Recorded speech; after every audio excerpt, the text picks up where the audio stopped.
जय जगन्नाथ आपण मानक प्रज्योतिषवाल को स्वागत।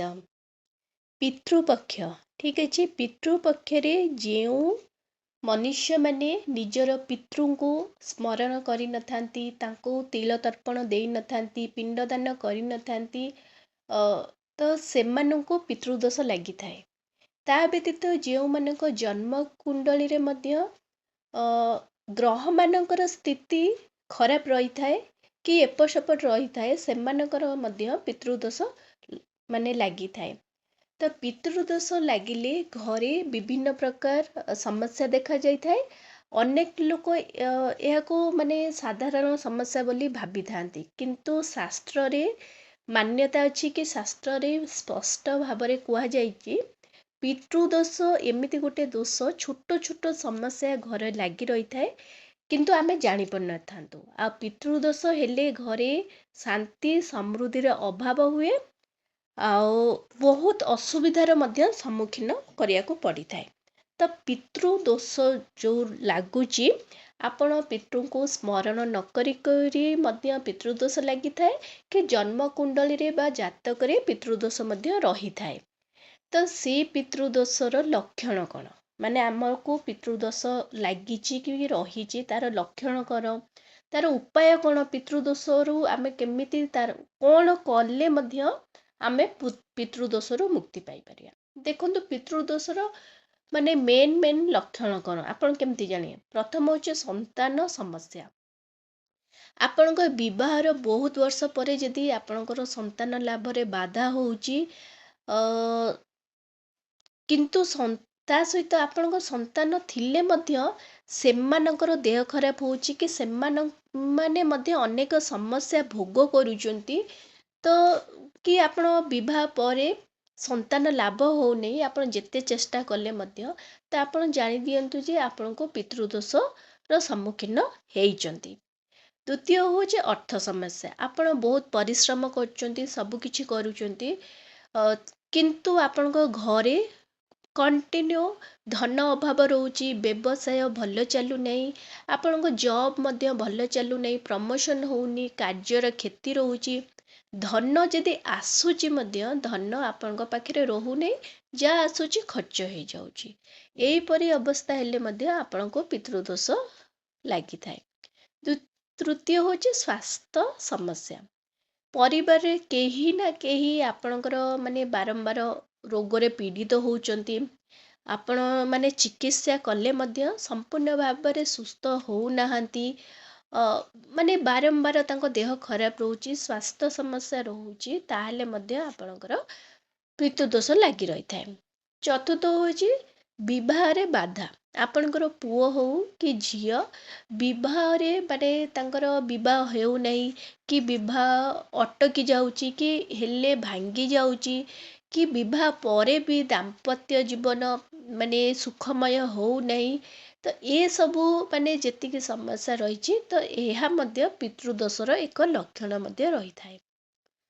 पंचम होची घरे निरंतर भाव में विवाद रहिबा माने आपनक परिवार मध्य रे झगड़ा हवा अशांति हवा कली झगड़ा लागिबा मनमालिन्य हवा। तो ये गुड़ाक जदि दिन को दिन बढ़ी थाए ता सहित आपनकर शांतिमय परिवेश आपनक परिवेशटा मध्य घरर परिवेश केबे भी सुखकर न होई थाए ताहले आपन जानि दियंतु जे आपनको पितृदोष लागिछि। तापरे आपनकर निरंतर बाधा आपण गोटे काम सफल होबाकू जाउथिबो आपण जानथिबे जे ए कामटा एनी हाउ माने सक्सेस हब किंतु अचानक भाबे से काम अटकी पड़िबो सक्सेस हबनी किंतु आपण भाबुथि घरे गोटे खुशी खबर आसुची किंतु खुशी खबर आपण माने 100% 100 कौन 101% श्योर थिबे जे एई खुशी खबर आसीबो किंतु खुशी खबर आसिया पूर्व किछि एमती अघटन घटी जीवो जहा द्वारा आपण से कार्यटी हब नै। तो एमिति जदि आपको किछि काम सफल होबाकू आसुथुबो सी अटकी जाउथुबो कि खुशी खबर आसीबाकू जाउथुबो सी भी अघटन घटी जाउथुबो जदि सेमती बारंबार आपको बाधा देखा जाउची ताहले मध्य आपको पितृपुरुष लागिचंती माने तांकर दोष आपनक पाखरे अछि। सप्तम होची स्वप्न र संकेत किछि ପ୍ରାୟତଃ ସ୍ୱପ୍ନରେ ଆପଣ ଯଦି ପୂର୍ବଜଙ୍କୁ ଦେଖୁଛନ୍ତି, ଆପଣଙ୍କ ଯିଏ ପିତୃପୁରୁଷଙ୍କୁ ଦେଖୁଛନ୍ତି, ଯିଏ ମୃତ୍ୟୁ ବ୍ୟକ୍ତି ତାଙ୍କୁ ଦେଖୁଛନ୍ତି, ପାଣି କିମ୍ବା ଅଜଣା ଗୋଟେ ସଂକେତ ବାରମ୍ବାର ଦେଖୁଛନ୍ତି, ତାହେଲେ ଆପଣଙ୍କୁ ଆପଣଙ୍କ ପିତୃଦେବ ସୂଚନା ଦେଉଛନ୍ତି। ଯଦି ପିତୃଦେବ ଆପଣଙ୍କର କାନ୍ଦୁଛନ୍ତି ମଧ୍ୟ, ତାହେଲେ ତାଙ୍କର ସୂଚନା ଦେଉଛନ୍ତି ଯେ ସେ କାନ୍ଦୁଛନ୍ତି, ଆପଣ ତାଙ୍କର ସେ କାନ୍ଦକୁ ବନ୍ଦ କରନ୍ତୁ, ତାଙ୍କୁ ତାଙ୍କର ମନୋକାମନା ତାଙ୍କୁ ଖୁସି କରାନ୍ତୁ, ତାଙ୍କୁ ସନ୍ତୁଷ୍ଟ କରାନ୍ତୁ। ଏସବୁ ଜିନିଷ ଥିଲେ ଆପଣଙ୍କୁ ପିତୃଦୋଷ ଲାଗିଥାଏ। ତା ସହିତ ଜାତକରେ ଯଦି ଆପଣଙ୍କର ସୂର୍ଯ୍ୟ, ଶନି, ରାହୁ, କେତୁର ଘର ଯଦି ଦୋଷ ଥିଲେ ତାହେଲେ ମଧ୍ୟ ପିତୃଦୋଷ ଲାଗିଥାଏ। ଏସବୁ ଲକ୍ଷଣ ଯଦି ଆପଣ ବାରମ୍ବାର ଦେଖାଯାଏ ତାହେଲେ ଜନ୍ମକୁଣ୍ଡଲୀରେ ପିତୃଦୋଷ ଥିବା ସମ୍ଭାବନା ଅଧିକ ରହିଥାଏ। ତ ଯେଉଁମାନଙ୍କ ପାଖରେ ପିତୃଦୋଷ ମାନେ ଲାଗିଛି, ତ ସେମାନଙ୍କର ନିବାରଣର ଉପାୟ କ'ଣ? କ'ଣ ଉପାୟ କଲେ ସେ ପିତୃଦୋଷ ଦୂର ହୋଇଥାଏ? ପ୍ରଥମ ହେଉଛି ଶ୍ରାଦ୍ଧ ତର୍ପଣ। ପ୍ରତିବର୍ଷ ପିତୃପକ୍ଷରେ ଆପଣ ଆପଣଙ୍କ ପିତୃଙ୍କୁ ଶ୍ରାଦ୍ଧ ଦେବା କି ତର୍ପଣ କରିବା ଦ୍ୱାରା ପିତୃଦୋଷ ଦୂର ହୋଇଥାଏ। ତା ବ୍ୟତୀତ ଆପଣ ଶ୍ରାଦ୍ଧ ଦେଉଛନ୍ତି, ଆପଣ ଯଦି ପିତୃପକ୍ଷରେ ଶ୍ରାଦ୍ଧ ମଧ୍ୟ ଦେଇପାରୁନାହାନ୍ତି, ମହାଳୟରେ ଶ୍ରାଦ୍ଧ ଦେଇପାରିବେ, ନହେଲେ ଯେଉଁ ତିଥିରେ ସିଏ ମୃତ୍ୟୁବରଣ କରିଛନ୍ତି ସେଇ ତିଥିରେ ମଧ୍ୟ ଆପଣ ଯଦି ଶ୍ରାଦ୍ଧ ତର୍ପଣ ଦେଉଛନ୍ତି, ତର୍ପଣ ଦାନ କରୁଛନ୍ତି, ଶ୍ରାଦ୍ଧ କରୁଛନ୍ତି, ପିଣ୍ଡ ଦାନ କରୁଛନ୍ତି, ତାହେଲେ ମଧ୍ୟ ଆପଣଙ୍କର ପିତୃଦୋଷ ଦୂର ହୋଇଥାଏ। ମାନେ ଆପଣ ଯଦି ଶ୍ରାଦ୍ଧ କରୁଛନ୍ତି, ସେମାନେ ପିତୃ କ'ଣ କରନ୍ତି, ଖୁସି ହୁଅନ୍ତି, ତାଙ୍କୁ ସେମାନେ ଆପଣଙ୍କ ଉପରେ ଆଶୀର୍ବାଦ ପ୍ରଦାନ କରନ୍ତି, ତେଣୁ ଆପଣଙ୍କ ପିତୃଦୋଷ ଧୀରେ ଧୀରେ କମ୍ ହେଇଯାଇଥାଏ। ଗୋ ସେବା କରିବା ବା ଗୋ ଦାନ କରିବା। ଆପଣ ଯଦି ଗୋମାତାର ସେବା କରୁଛନ୍ତି କି ତାଙ୍କୁ କିଛି ଖାଇବାକୁ ଦେଉଛନ୍ତି, ଭୋଜନ ଖାଇବାକୁ ଦେଉଛନ୍ତି, ତା ବ୍ୟତୀତ ଆପଣ କିଛି ଗୋ ଦାନ ମଧ୍ୟ ଯଦି କରୁଛନ୍ତି, ତାହେଲେ ମଧ୍ୟ ଆପଣଙ୍କର ପିତୃଦୋଷ କମ୍ ହେଇଯାଇଥାଏ। ଓସ୍ତ ଗଛର ପୂଜା କରିବା ସହିତ ଯଦି ମା ତୁଳସୀଙ୍କୁ ମଧ୍ୟ ପୂଜା କରୁଛନ୍ତି, ତାହେଲେ ମଧ୍ୟ ଆପଣଙ୍କର ପିତୃଦୋଷ ଦୂର ହୋଇଥାଏ।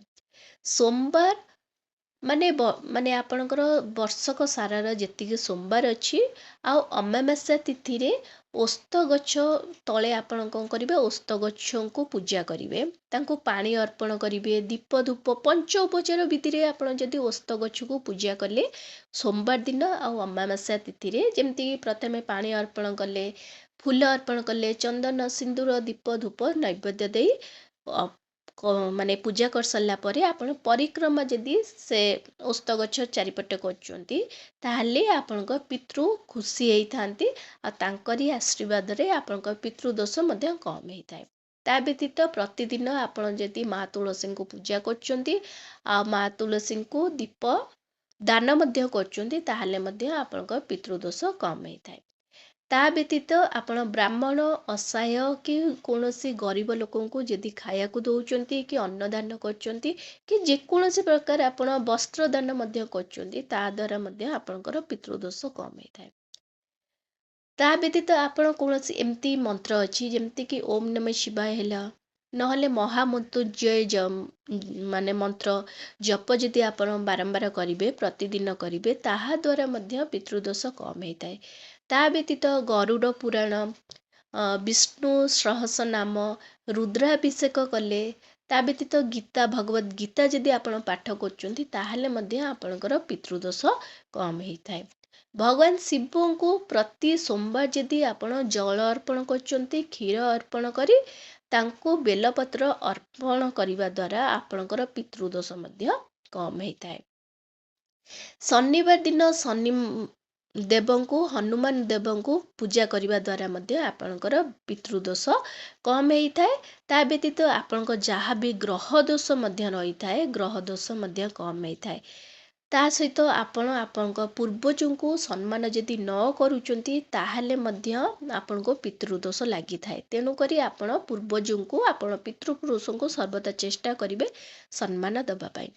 ତା ବ୍ୟତୀତ ଆପଣ ଯଦି ଗଙ୍ଗାଜଳ ବା ରାଶିର ଦାନ, କଳା ରାଶି ହେଲା କି ଧଳା ରାଶି ହେଲା, ଯେକୌଣସି ରାଶିର ଯଦି ଦାନ କରୁଛନ୍ତି ଶ୍ରାଦ୍ଧ କରିବା ସମୟରେ, ତ ସେତେବେଳେ ଦାନ କରିବା ଦ୍ୱାରା ଆପଣଙ୍କୁ ମଧ୍ୟ ପିତୃଦୋଷର କମ୍ ହେଇଥାଏ।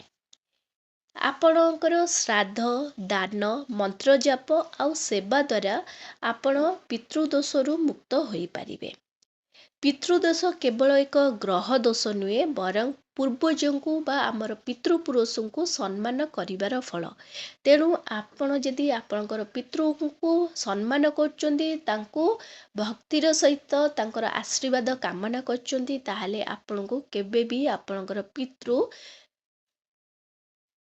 କେବେ ବି ମାନେ ରାଗିବେ ନାହିଁ, ଆପଣଙ୍କୁ ଯେମିତି ହେଲେ ଆଶୀର୍ବାଦ ଦେବେ। ଆଶା କରୁଛି ଭିଡ଼ିଓଟି ଆପଣମାନଙ୍କୁ ବହୁତ ପସନ୍ଦ ଆସିଥିବ। ଯଦି ଆସିଛି ତାହେଲେ ଏଇ ଚ୍ୟାନେଲକୁ ଜଲ୍ଦି କରି ଲାଇକ୍ ସେୟାର ସବସ୍କ୍ରାଇବ୍ କରିଦିଅନ୍ତୁ। ନମସ୍କାର।